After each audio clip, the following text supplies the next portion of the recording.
वैसे अपराधियों को तो बीच चौराहा पर खत्म कर देना चाहिए। बचा हुआ है यही बहुत है। यूपी के बहराइच में प्रतिमा विसर्जन के दौरान हिंसा में राम गोपाल मिश्रा की हत्या करने वाले आरोपियों के एनकाउंटर पर अब केंद्रीय गृह मंत्री गिरिराज सिंह का बयान सामने आ गया है। गिरिराज सिंह ने कहा कि ऐसे अपराधियों को तो खत्म कर देना चाहिए।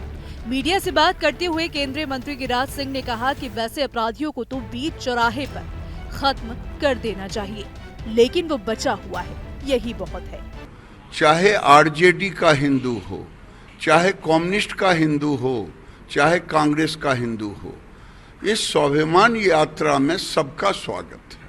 आखिर ये यात्रा करने की जरूरत गिरिराज सिंह को क्यों पड़ गई? अच्छा, ये यात्रा जो लोग पूछते हैं, मैं उनसे पूछता हूं, देश में 400 जिलों का बिहार सहित डेमोग्राफी चेंज कर गया है। आज हमें दुर्गा पूजा के विसर्जन के लिए रूट मांगा जाता है। आज लव जिहाद चल रहा है, लैंड जिहाद चल रहा है। अब तो हमारे बेगूसराय में शिक्षा जिहाद भी चल रहा था। जो हनुमान जी पढ़ाया जाता है मुस्लिम शिक्षकों के द्वारा कि हनुमान जी नमाज पढ़ते थे, जरूरी क्यों है वहां जाके पूछे। जरूरी है। मैं आ रहा था भागलपुर मेडिकल कॉलेज में, मजार के नाम पर मैंने देखा लैंड जिहाद। एक जगह नहीं है, लाखों लाख जगह। कोई कह दे रहा है कि पार्लियामेंट भी वक्फ बोर्ड का है। वक्फ बोर्ड कहां से पैदा लिया भाई? वक्फ बोर्ड तो सबको जाना चाहिए था पाकिस्तान, यहां कहां पैदा ले लिया? इसलिए जरूरी है बहराइच में राम गोपाल जी की हत्या क्यों हुई पूछना हो तो वहां जाके पूछे। जरूरी है कि अगर सीतामढ़ी में भी हमें दुर्गा विसर्जन में बाजपट्टी में अगर पत्थलों ऊपर से चलाया जाए, जरूरी इसलिए है कि बिहार शरीफ में रामनवमी में जुलूस पर पत्थर चलता है, वहां जाके पूछिए। हमने तो 77 साल में कभी तजिया पर एक पत्थर नहीं फेंका। इसलिए जरूरी है बांग्लादेश में जो हमारी बेटियों के साथ, हमारे मंदिरों के साथ हुआ, लोग कहते हैं भारत में भी बांग्लादेश होगा। इसलिए जरूरी है पूछना हो तो बंगाल में जाके पूछें कि जरूरी क्यों है। जरूरी इसीलिए है देश में 1600 स्थानों पर जरूरी हो गया। क्या गिरिराज सिंह को इस बात का डर नहीं लगता है कि इस तरह की यात्रा से अगर माहौल बिगड़ेगा तो जिस पद पे वो आसीन है वो पद जा सकता है उनके हाथ से?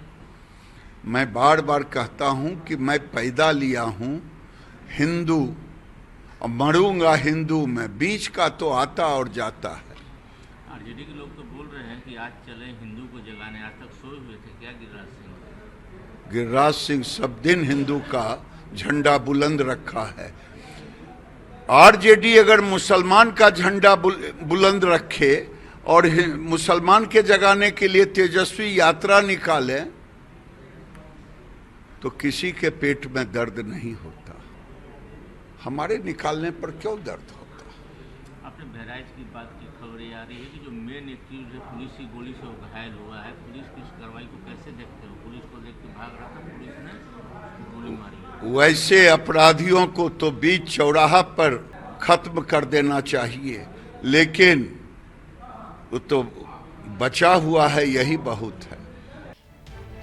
वहीं इस मामले पर सियासत भी तेज हो गई है। समाजवादी पार्टी के प्रमुख अखिलेश यादव ने कहा कि नाकामी छिपाने के लिए पुलिस ने एनकाउंटर किया है। AIMIM प्रमुख असदुद्दीन ओवैसी ने सीएम योगी की ठोक देने वाली नीति को खतरनाक बताया है। इसके साथ ही उत्तर प्रदेश कांग्रेस के प्रदेश अध्यक्ष अजय राय आरोप लगा रहे हैं कि यूपी सरकार फर्जी एनकाउंटर करा रही है। ओवैसी ने सोशल मीडिया प्लेटफॉर्म एक्स पर कहा, बहराइच हिंसा के आरोपियों का पुलिस से एनकाउंटर का सच जानना मुश्किल नहीं है। योगी की ठोक देंगे नीति के बारे में सब जानते हैं। अगर पुलिस के पास इतना सबूत होता तो आरोपियों को कानूनी सजा दिलाने की कोशिश होती। इस पूरे मामले को लेकर बहराइच के एसपी वृंदा शुक्ला का भी बयान सामने आया। उन्होंने बताया कि हिंसा मामले में पहले पकड़े गए आरोपियों की निशानदेही पर जब पुलिस हत्या में इस्तेमाल किए गए हथियार को बरामद करने पहुंची तो अवैध हथियारों से पुलिस टीम पर फायरिंग कर दी गई। आपको यहां बता दें कि यूपी के बहराइच में बवाल के दौरान मारे गए राम गोपाल मिश्रा के मामले में पुलिस को बड़ी कामयाबी मिली। पुलिस ने अब तक 6 आरोपियों को गिरफ्तार कर लिया है। वहीं गुरुवार को पुलिस की 2 नामजद आरोपियों के साथ मुठभेड़ हुई थी। पुलिस मुठभेड़ में सरफराज और तालिम नाम के 2 आरोपी घायल हो गए। ये मुठभेड़ तब हुई जब दोनों आरोपियों को हत्या में इस्तेमाल किए गए हथियार की बरामदगी के लिए नानपारा ले जाया गया था, जहां पहले से छिपाकर रखे हथियारों से आरोपियों ने पुलिस पर फायरिंग कर दी। जवाबी फायरिंग में दोनों आरोपियों के पैर में गोली लगी है। आरोपियों की प्लानिंग पुलिस पर फायरिंग करके नेपाल भागने की थी, लेकिन वो इसमें कामयाब नहीं हो सके।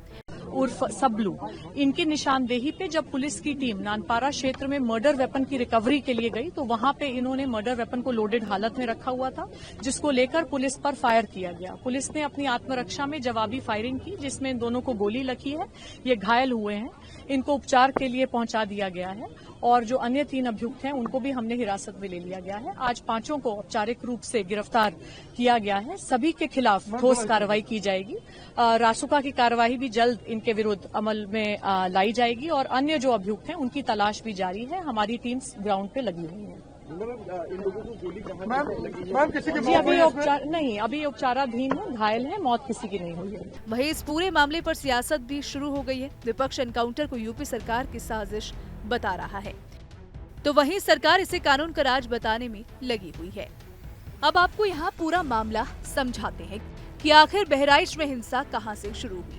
दरअसल बीते रविवार को बहराइच में दुर्गा पूजा के मौके पर मूर्ति विसर्जन यात्रा के दौरान सांप्रदायिक हिंसा भड़कने पर गोली लगने से 22 साल के युवक, जिसका नाम राम गोपाल मिश्रा था, उनकी मौत हो गई और पथराव और गोलीबारी में करीब 6 लोग घायल हो गए थे। इस घटना के बाद तोड़फोड़ और आगजनी की गई। भीड़ ने घरों, दुकानों, शोरूम, अस्पताल, गाड़ियों तक को आग के हवाले कर दिया, जिसके बाद बहराइच पुलिस ने कई अज्ञात और कुछ नामजद लोगों के खिलाफ कई एफआईआर दर्ज की। पुलिस ने इलाके में छापेमारी कर 55 संदिग्धों को भी गिरफ्तार किया है। तो फिलहाल इसको लेकर आप क्या सोचते हैं, आपकी क्या राय है? आप अपनी राय कमेंट सेक्शन में जरूर बताइएगा। वीडियो पसंद आए तो वीडियो को लाइक और शेयर करना ना भूलें। साथ ही हमारे चैनल को सब्सक्राइब कर लें, बेल आइकन को प्रेस कर लें ताकि हर एक अपडेट सबसे पहले आप तक पहुंच सके।